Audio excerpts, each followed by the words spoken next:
These are the 5 building blocks every single one of your video needs to go viral and to get a bunch of views. And this, just to kind of give that presentation here, this is not optional. Like, this is nothing we're like, oh, would be great if the video had that. Would be, yeah, we should probably do that. No, no, no. If you only miss one of those things, the video isn't going to perform, or it's going to perform at 10% potential at best. And we tested that because let's watch this through, right? Let's say you have everything else except the hook. What happens? People are just going to not stop scrolling. Nobody watches your videos. So the whole thing went to shit. If you have a hook, congruence, whatever, but it's not aesthetic, it looks like shit. You know, it's like in front of a white wall with like 480p quality. People are gonna see it, like whatever. No, just gonna scroll away. See it like a Netflix movie. If you watch a movie and it's like the worst quality ever, you're not gonna watch, right? Same with congruence. If I see a video that's interesting, but it doesn't fit the creator. Imagine I would post an Instagram reel where I'm like, I don't know, doing naked yoga or something. That's not characteristic for me, I hope. But you would also be like, what the fuck? This guy's playing, right? Or if I would do videos where I talk about, hey, yeah, you have to be like an alpha and like try to be like one of the manosphere guys, you'd be like, that's not congruent. I don't see this person doing that, right? Same with all these things. So if one of these blocks is missing, you lose your viewers. They just go away. Now, to kind of quickly cover each and every single one of those things, let's start with the hooks because that's probably the most important one in your videos. You got less than half a second to create a moment that makes people stop scrolling. You need to create moments, right? Or basically, in the agency, we call it a what the fuck moment or wow moment. It's something extreme, something that people look at and they're like, what? Or whoa, and they stop scrolling.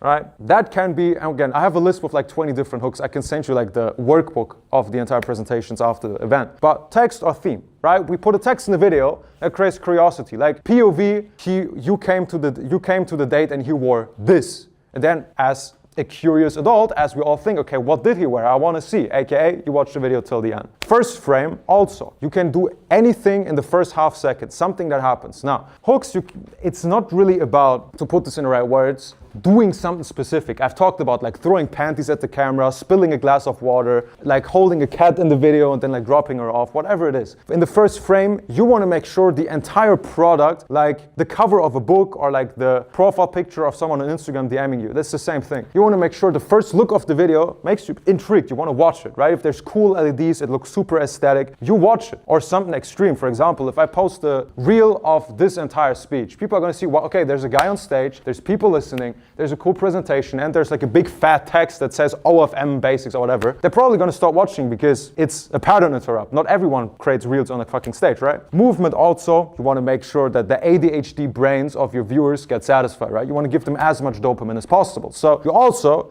can have a hook where the creator is super fucking aesthetics. He's jumping around, falling from a different angle, or even the sound can make the hook already way stronger. Like a big fucking explosion, you get the point. I could talk about different hooks for the next 30 minutes. I'm not going to do that because in the end, it's just a creativity thing. But like I already said, if your video doesn't have a hook and not a good hook specifically, no one's going to watch it, right?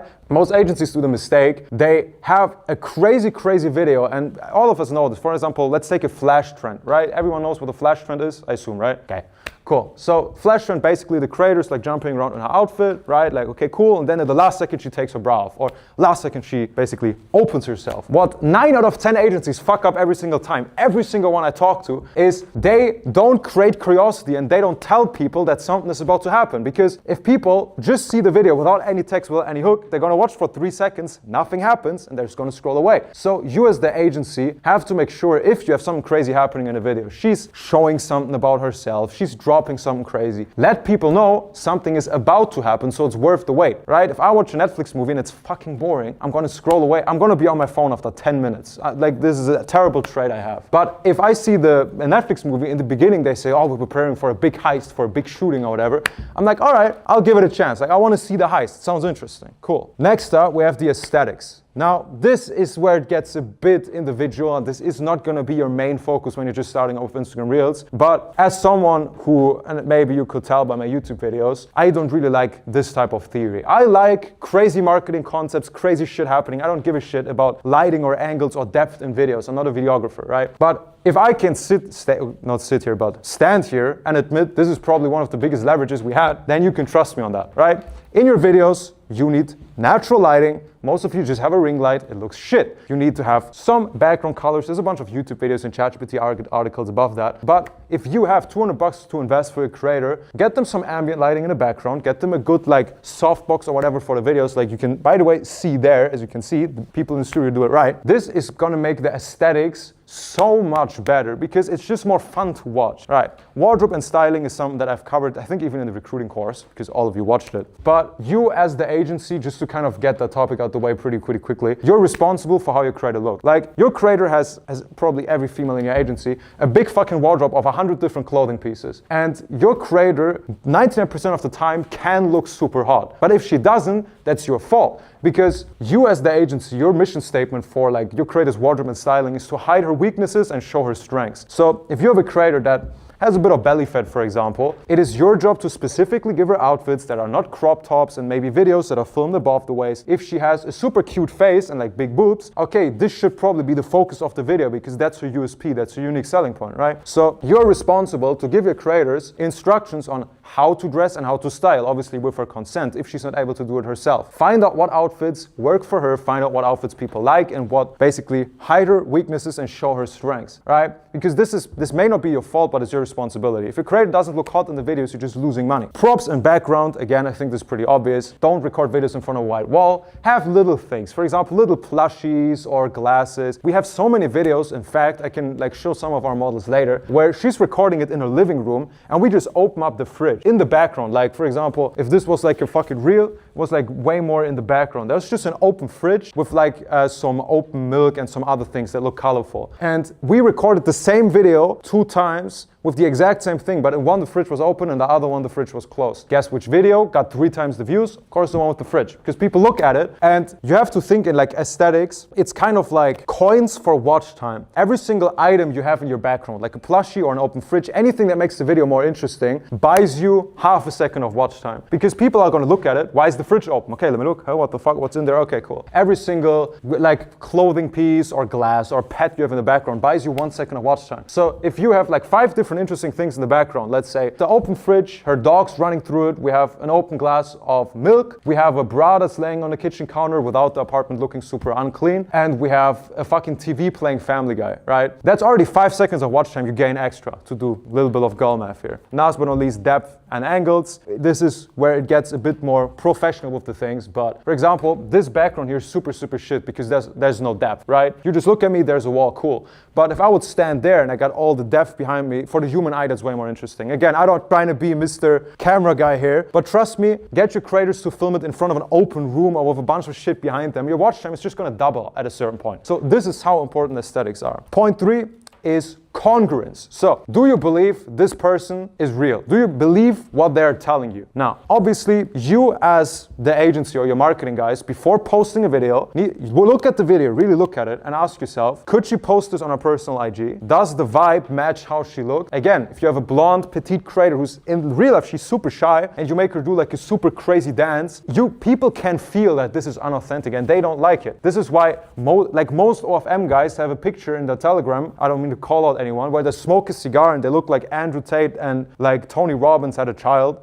But in person, they're like super shy, like, hi bro, nice to meet you, right? Not trying to call out anyone, but it's just unauthentic. And like people can feel that. Imagine this as a reel, you know, it wouldn't perform. And if the answer is yes, it's congruent, but if not, redo the reel because it's just gonna burn your audience. There's so many creators right now on Instagram that post videos that in theory they're good, but you just feel that's not them. You feel they are trying to be a person to make OF subs, which is, by the way, what subs hate the most. They hate being tricked because you essentially trick them. So congruence is super fucking important, and I could tell you all the little things to look out for, but in the end it's just gut feeling. It's just you looking at the video objectively without being industry blinded and finding out, okay, like, am I buying that or not? It's as simple as that. And if not, it's not gonna work, right? So, like I already put here some examples here. Like, if it looks like a fucking school project you did in school, like, oh yeah, my crazy dating story, I was dating this guy, and you already lost the viewers, right? Now, for all of these things that I mentioned so far, right, all the building blocks to kind of like go towards the next topic, you have to basically have each and every single one of them at least be a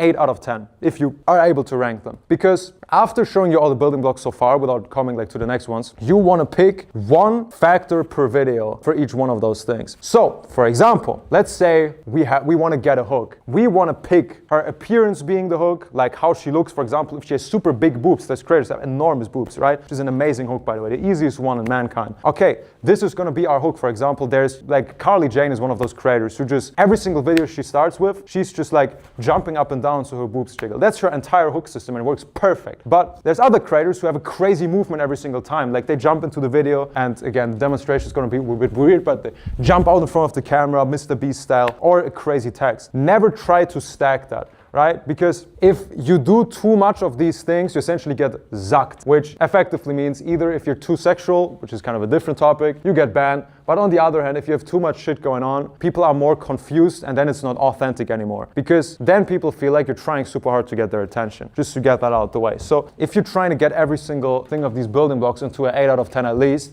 don't try to overdo it. That's the overall point, pretty basic. Now, the next thing is our watch time, which all of us know how much Meta cares about people watching your video. But to kind of quickly rank, and I've talked to a bunch of people that are very, very deep into the algorithm thing, this is how IG currently ranks who to show your video for and if they should show it to more people. Because for those of you who don't know, the way Instagram works is they're kind of letting you run through different trial stages. So the second you upload a new Instagram reel, it's not just going to be shown to the broad public like all at the same time. They have different target audiences and they're going to progress through each and every one of them. Meaning, I upload an Instagram reel now and there's, let's say, 300 people from my core follower list that watch every single one of my videos that are going to see the video first. If they engage with it, they like the video, Instagram thinks, okay, his biggest fans, they already like the content, let's go to the next level. People who follow me occasionally watch the video and so on. If they engage enough, watch enough, it goes to non-followers and then to a broader audience, etc. This is how you see the more views a video get, the more broader the audience gets, right? So in order to go through these stages and get the video to a point where Instagram just thinks, bro, everyone loves this video, we're just going to blast it out there. This is when you get the 1 million views, the 5 million views, the 10 million views. Watch time, best rank out of all. If you're able to get a high watch time, which is what we're trying to get with the hook, the congruence, the aesthetics, all that stuff, you have the best chance to go through there. Next up are profile visits, so people checking out your video, being like, oh, this chick's hot, I'm going to click on a profile, makes sense. And shares also. Now, these are the top 3 that you want to aim for. Let's say with point 4, long form comments. Now, long form comments, to quickly highlight what I mean by that, means people not just commenting with an emoji or, oh, you're so hot. People giving an opinion,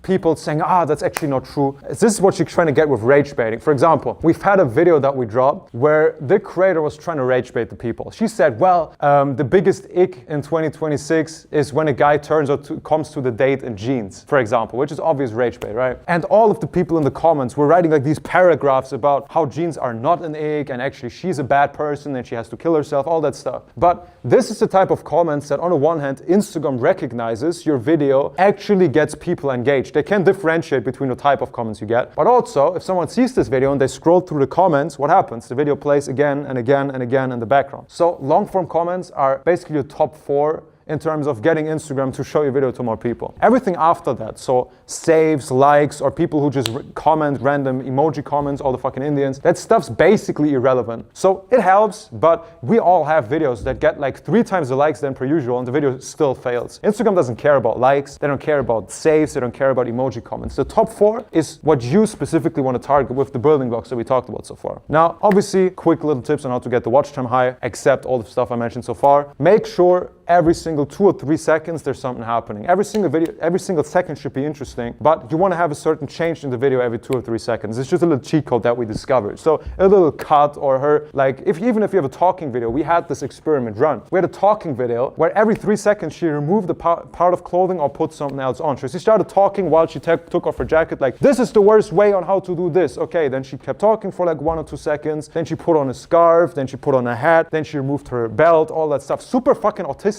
But this video got super fucking viral because every second there was something happening. Obviously, like I already said, also brings you rewatches. So people watching it multiple times. So watch time above 100%, 200, 300%, which Instagram fucking loves that. Like, I can't stress this enough. Getting people to watch your video a couple of times is essentially like Christmas for Instagram because you prove you can keep people on the platform. Meaning, the way you get that is either have so much shit going on that people don't even know what the fuck's happening. So, like I said, dog running through the picture, her taking off clothes, a glass of milk spilling, to kind of put it into very simple terms. So people have to, what the fuck was the dog doing? Okay, let me watch again. And what the fuck was even out with the milk? I'm gonna watch again. So you get people to watch it over and over and over again. Perfect. Or if you have good comments as well. Now, these are our 5 building blocks that every single video needs to have. And again, they're not optional. So you're gonna find yourself in a position where, especially after this event, you're probably going to have trouble putting all of these together. And the quick advice before I go to the next chapter, quick advice I can give is just focus on one of those things and have the rest as good as it can be. Because you can't have a banger hook, banger watch time, and banger aesthetics all of the time. It doesn't work, right? You can't just have a video idea that's perfect. It's never. But have one focus per video. If you have a video where she's like talking, for example, and you want to test that vertical, focus on having, let's say, something happening every single second. Focus on watch time. This is a watch time video. If you have a video where she's like doing a dance, focus on aesthetics. This is a purely aesthetic video. This is your overall goal. And the rest needs to be there. Like I said, 8 out of 10. And one of these things needs to be a 10 out of 10.